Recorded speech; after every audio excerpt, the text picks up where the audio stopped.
Hi, Marianne. Hello. How are you? Good. How are you? I'm great. I'm great. Thank you so much for meeting with us to share your stories and your history about Theatrical Outfit. Um, Starting off, I would love for you to describe your artistic journey prior to your time at TL. Well, it was pretty roundabout. I started with performing instincts very early, Hmm. lead in the first grade Christmas play, age 5, pretty much sealed my fate. And I wrote and directed plays all through grade school. I saw my first Broadway show at 11. We lived Oh, New York City. And I was in every high school production, and I was quite serious about it. wow. But when I got to college, I wanted to study other things. Right. So I majored in international relations at Georgetown University, the School of Foreign Service in Washington, Oh, wow. and junior year in Rome studying art history. And at the time there was no model for an intersection between an interest in theater and an interest in the global stage and Hmm. foreign cultures. There is now. Yeah, There definitely. wasn't then. But interestingly, Jan Karski was teaching at the Foreign Service School Oh, at that time. wow. And then years later, you guys, your theatrical outfit, produced that wonderful one-man show about his heroic life as Yes, a we did. World Yes, War we II did. resistance fighter and diplomat and a witness to the Holocaust. And that show was created at Georgetown. It Hmm. was developed for David Strathairn, as you know, Yeah. because by that time they had the Laboratory for Global Performance and Politics, and it was a joint appointment between the theater school and the Foreign Service School. Oh, And then Derek wow. Goldman, who co-authored it, directed Strathairn on off Broadway and in the PBS version, which I saw. And then he came to Atlanta and directed Andrew Benatar in your show. That's That amazing.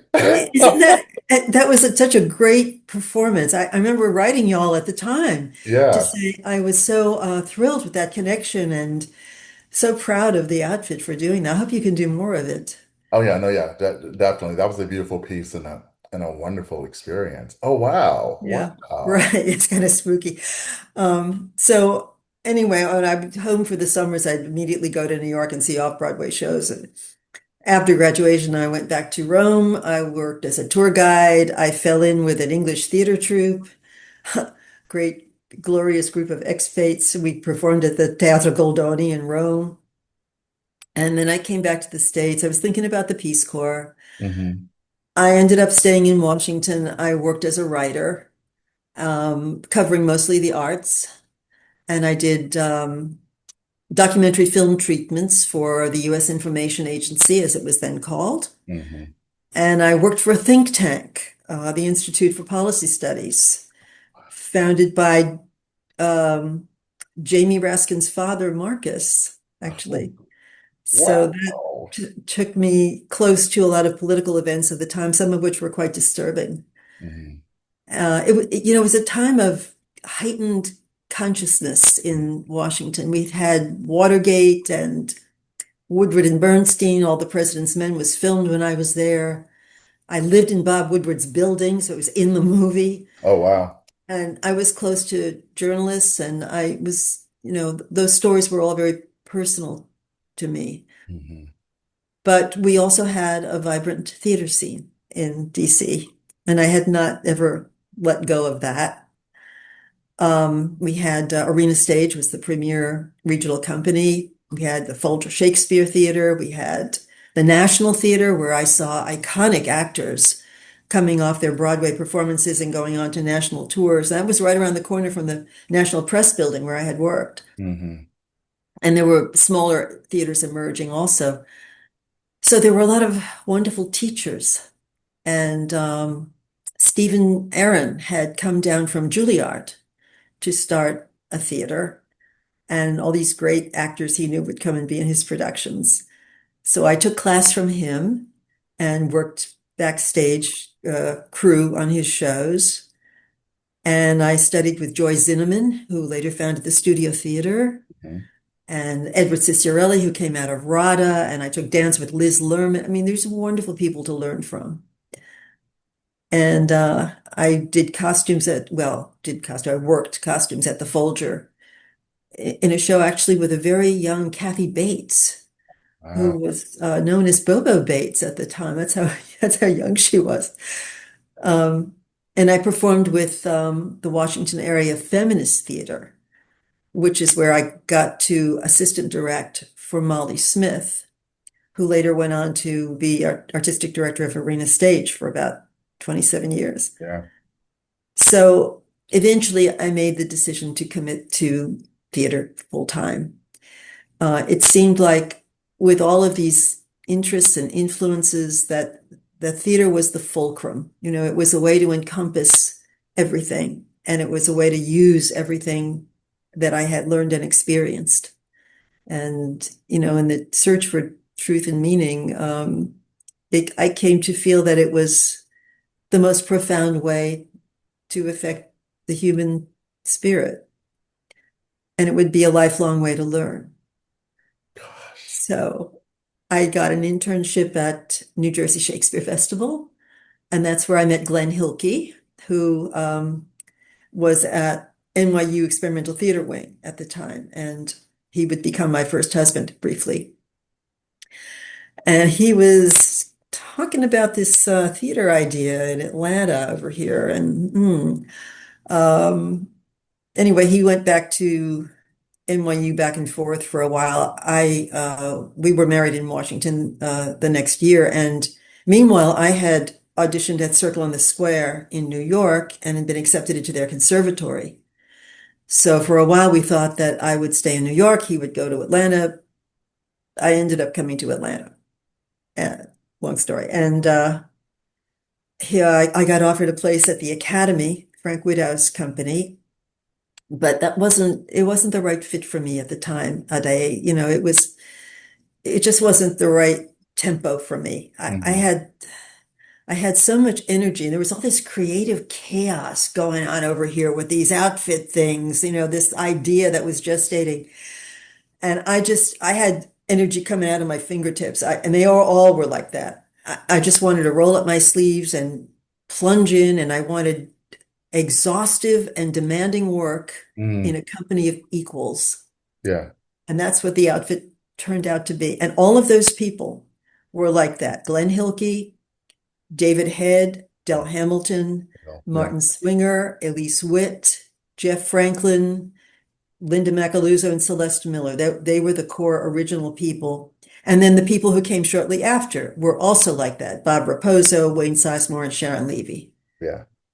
So that's how I got to the outfit. What an amazing journey, and what amazing moments of like kismet and synchronicity with, Yeah, pretty with the work that we're circuitous. doing now and also the work y'all were doing back then. I want to Mhm. share this image, this amazing photograph of some of the original folks. Just pulled it down. There they are. Yeah, well, that's most of us. Yeah. Yeah, Linda's not in that picture. Bob is Oh wow, look at those fresh young faces. so young. Oh, so young and just so full of everything.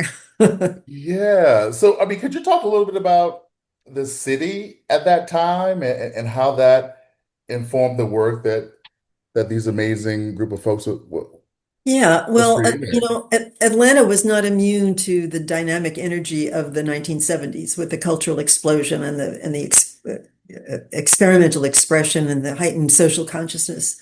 But what was particular about Atlanta was the energies of the civil rights movement. Right. Really, we felt that, and the uniqueness of the city too busy to hate, as it called itself. And we had Maynard Jackson, who Yeah. was Atlanta's first Black mayor, and I think the youngest mayor of a major American city ever. Yeah. And he had a very proactive, excuse me, Bureau of Cultural Affairs. He was very committed to the arts. He implemented the federal CETA program for funding artists. Hmm. We had three CETA grants that we split among nine of us. And he was committed to bringing the arts to all segments of the city, not just the elite. He wanted it to be part of urban life. He wanted community access and public art.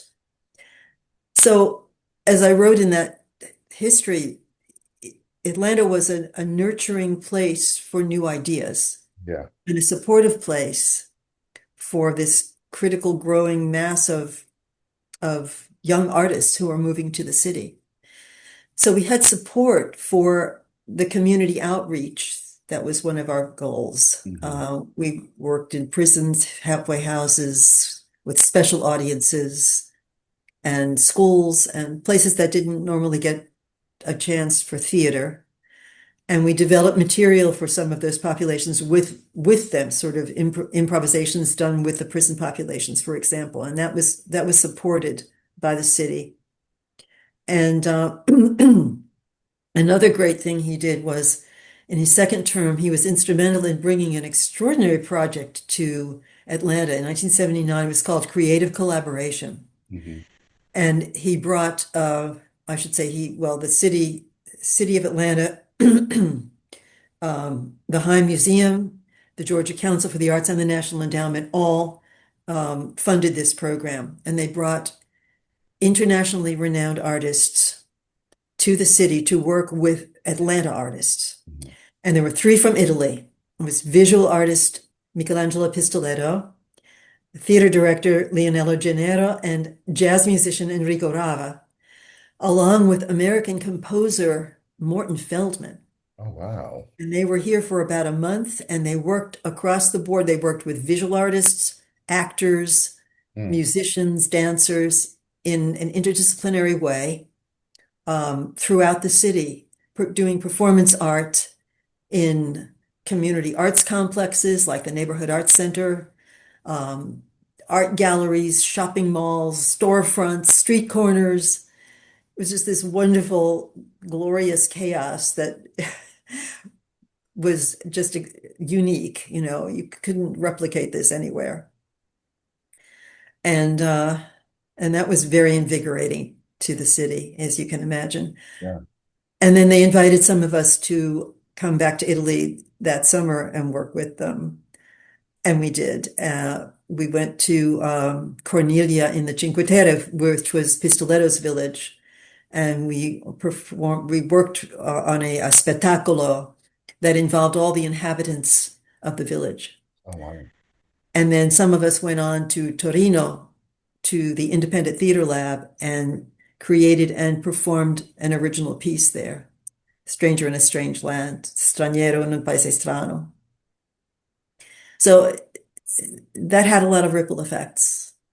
And that whole project was a culmination of the interdisciplinary spirit and the community outreach that had inspired TIO from its beginnings. And, I used to say that the other thing about Atlanta was, to me, it felt like the Wild West sometimes. There was room to roam. Right, There was right. room to make mistakes and take risks, and you didn't feel like weight was going to descend on you if Mm. you did. I mean, we had theater critics for sure, Right, but there was also a sense of welcoming of ideas, and especially in the part of the city government, um, and enthusiasm and an openness, and you felt like they were behind you. yeah, It didn't feel as locked down and maybe competitive as things can get sometimes when a place becomes more established right, and more developed. right, right. And I mean, it's fascinating to know that in the early days, the outfit was essentially doing. I mean, applied theater was kind of. I mean, it's a term we use now. It wasn't a term that was used then, but this fact that the community was and community engagement was such an integral part of the work that y'all were making is amazing. Mhm. It's amazing to hear.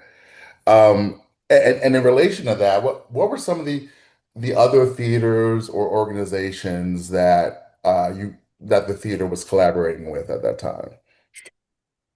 Well, I wouldn't say so much collaboration at the beginning, but I'll give you some examples of things that places that were inspirational to us. Okay, great, great. That first summer, the core group went up to the Berkshires and we had an extended workshop of about 6 weeks where we learned from each other. We got to know each other's skills and we taught each other whatever our, music, dance, choreography, writing, improvisation. And we began to work on our original pieces and the beginnings of an adaptation of Macbeth. Oh, And wow. then at the end of that period, we all went up to Glover, Vermont, to the Bread and Puppet Circus, the Bread Oh, and Puppet Theater, Resurrection Circus, which they had every summer. And that was truly inspiring. They did political theater. It was expressionistic in style. They had those huge, oversized puppets and masks. And we just fell in love with them. And David had particularly learned how to make those masks, and we used figures and masks. And we used a lot of that in our street theater when we did our tours up and down the East Coast. We did our street theater in the Spoleto Festival in Charleston and the TNT, the New Theater Festival in Baltimore. hmm. And we used also mask work in some of our later productions. And then we went up the second summer, and I remember they had a piece about Joan of Arc. And I was already thinking about a piece that I wanted to create about Joan of Arc. And in this one tableau, I remember the figure of Joan was hearing the Mm. voices of the saints speaking to her, and they did the voices with little tinkling bells. Oh, And it was just beautiful. It was so magical. It was one of those moments that you remember forever. And later, when we did our piece, Visions of Joan of Arc, we had a very limited stage space and resources. So, we had to be very creative about that. And the way we did the voices was we did a series of lights and blackouts, mm. reactions to the lights and the blackouts. And I always felt like that what I carried with me from Brennan Puppet was very instrumental in that. Oh, wow. And when we got back to Atlanta, we worked out of the Performing Arena, which was a converted laundromat in an alley off St. Charles Avenue, and it had been home to Celeste Miller's Gypsy Rainbow Dance Theater. Okay. And I believe she and Bob Raposa were responsible for renovating a lot of that space. There was a dance studio upstairs and the performance space downstairs. And Elise Witt had gone to University of North Carolina, and very early on, she had introduced Glenn Hilke to a North Carolina playwright named Rebecca Ranson. And I remember Glenn saying that Rebecca is the one who first inspired him to work with prisons. Oh, wow. Okay. And he has continued that work throughout his life. And so that first season, we did a evening of one acts. We did a Strindberg, Sam Shepard, and a play by Rebecca Ranson, featuring Elise Witt, as a matter of fact. And then she came back later with her company, the Pocket Theater, Mhm. and did productions in our space and participated in a prison tour with us. We also hosted the Touch Mime Trio of North Carolina, and Sandra Hughes's troupe, the Great American Mime Experiment, did about a 4-week run at our space. And later on, we worked with another North Carolina playwright that Elise Witt had introduced us to, Robert Donnan, who had written the script for Rasputin, and we developed that through improvisation with him. Mhm. But as far as collaborating with other theaters and sort of in co-productions, we were at first really pretty self-contained. We did all of our own roles. I don't think we had money to pay anybody, or ourselves included, but and then later we began to draw in actors from the community, especially after our group started to shift and some people left and we had to draw in other people. And we started to take work with other theaters. Mhm. But it was really more a community of being in communion with artists rather than, co-productions or anything like that. I remember when we were about to do The Lower Depths by Gorky, and Kent Stevens had founded in 1978 the Imaginary Theater, which I Mhm. always thought was such a great name.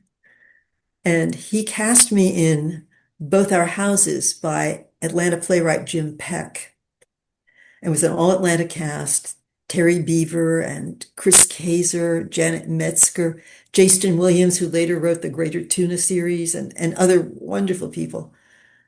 And we felt that that was a good opportunity to be in communion with another, with that theater, with that group of people. So I took that role, and Marianne Bolton stepped in and took my role in the lower depths.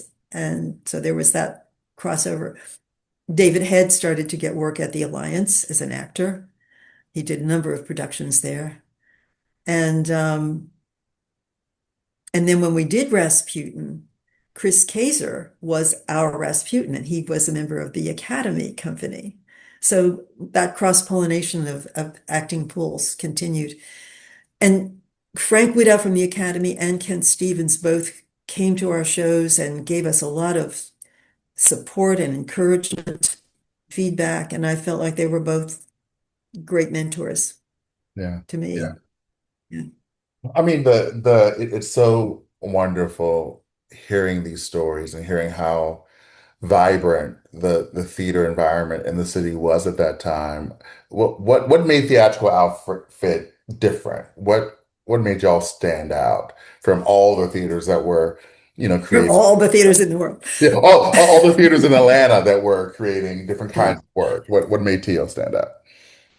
Well, we were a collective, Yeah. and I'm not sure that anybody had that exact same configuration. We were our own internal board. We were company Mhm. governed, Oh wow. and Okay. we were a company of equals.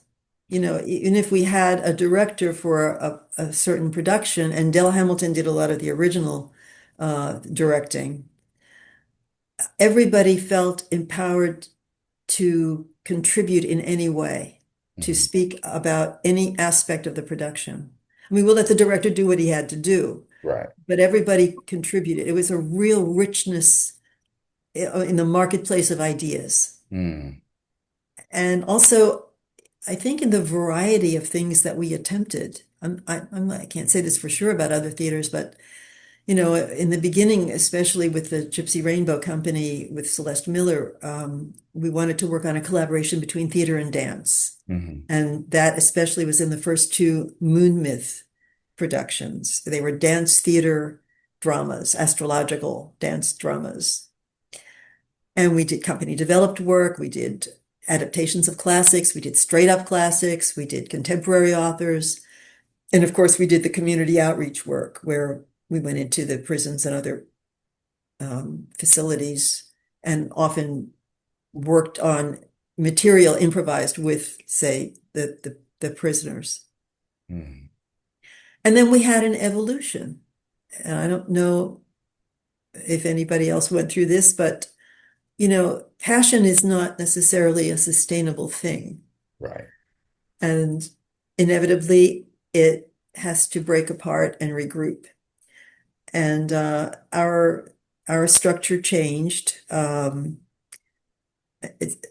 There was a period where we were sort of an umbrella for each other's independent projects. Mhm. And some people left and some people stayed. And then we restructured for the needs of the moment. And we survived Yeah. and came out the other end. Yeah. I'm not sure if anybody else went through that, but I don't think they did. Now that is unique. And the fact that you came back together is the reason that I'm here. So, so yeah, no, that's wonderful. That's wonderful. It kept the It, train going. yeah, yeah. If there are two productions from that time period that sort of, I guess, personify the ethos of this original uh, manifestation of theatrical outfit, what would those two productions be? I don't think I can just give you two. I mean, give me as many as you want. I could give you 18. Okay. I'm not going to give you 18, but I think that part of the mission, part of the identity was that we wanted to do a broad range of literature and integrating various forms and styles. Hmm. And it was that tapestry of work that really helped to identify us and form our mission.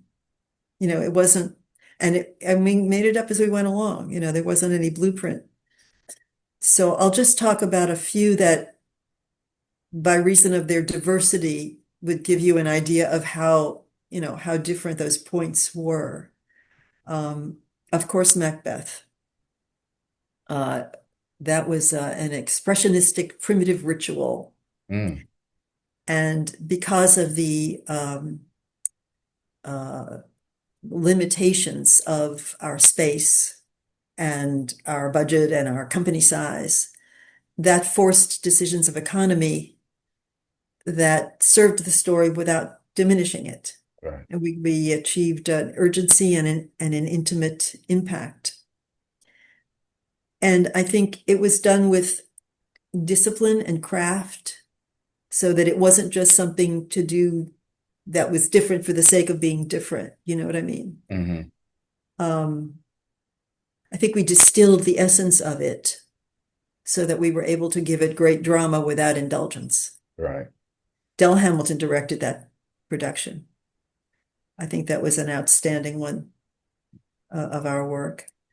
And of course, we did outreach work, the independent work that, I mean, sorry, the original work that we did for the prison populations and such. We did, contemporary writers like Sam Shepard and Lanford Wilson and Samuel Beckett.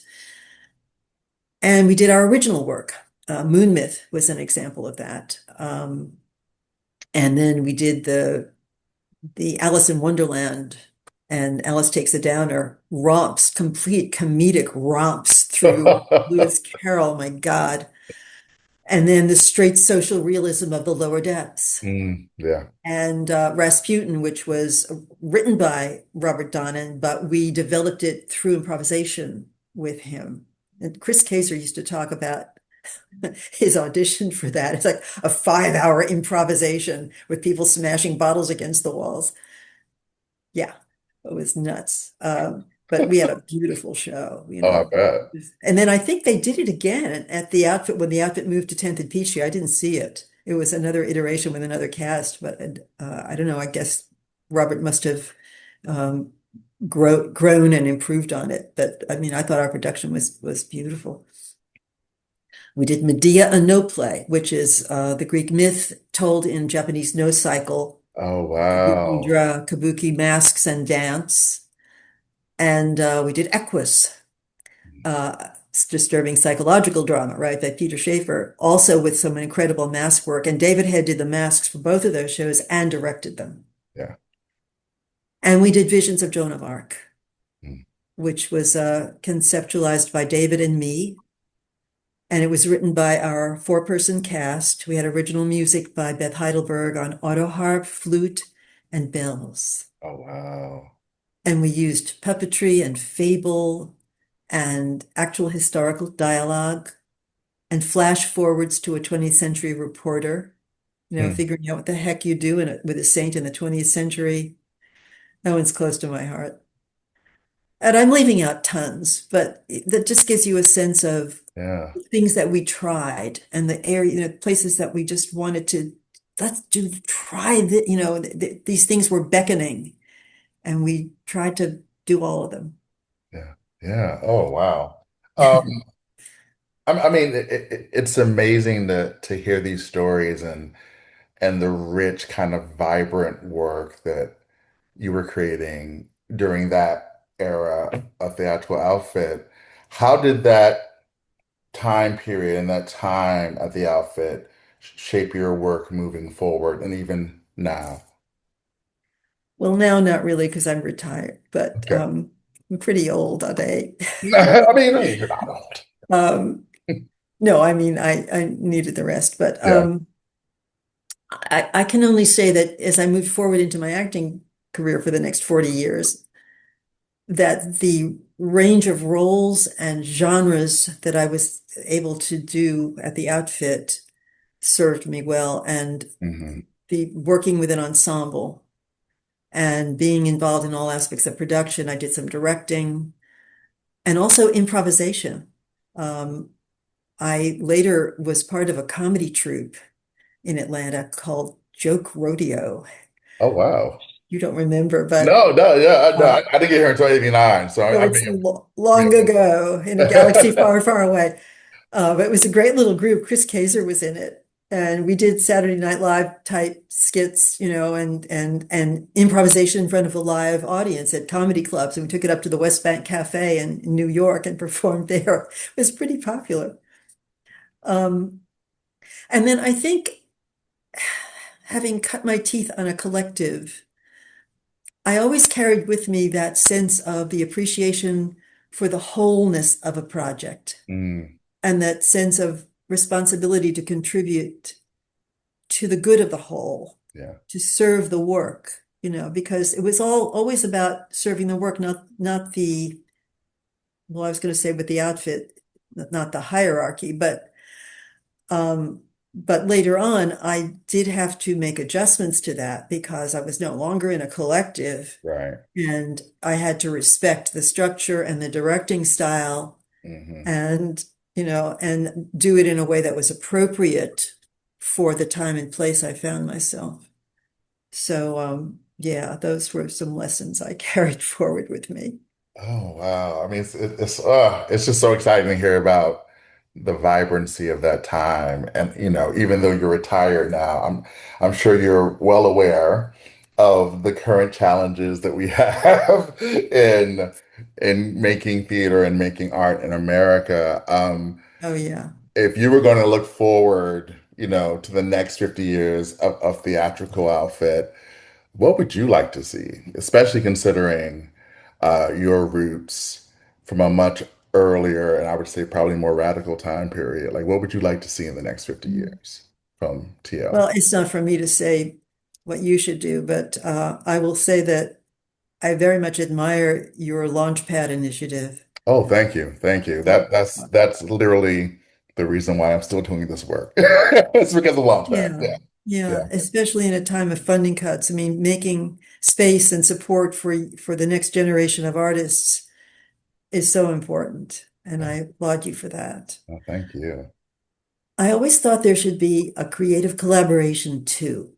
Mm, And right. I think that you and Matt are ideally suited to spearhead that Yeah. because you each have a rich culture that you come from. Yeah. And that's a creative collaboration right there. Yeah. And I think that bringing that level of artists to the city and working across the board with artists in different disciplines could do so much to bridge differences and mindsets and give Mm, such encouragement and, energy in a time that it's needed. yeah. I'd like to see you do that.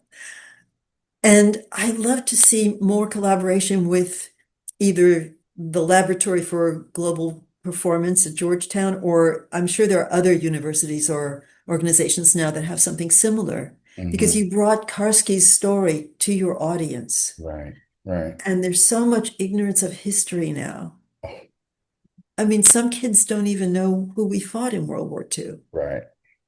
Um, and if you don't know the past, you're condemned to repeat it. Yeah. Um, so that would be a wish of mine. And technology has brought so much polarization and um, everybody's in their own echo chambers and there's so much fakery and manipulation and where do you find truth? Mm, And it's a dark time.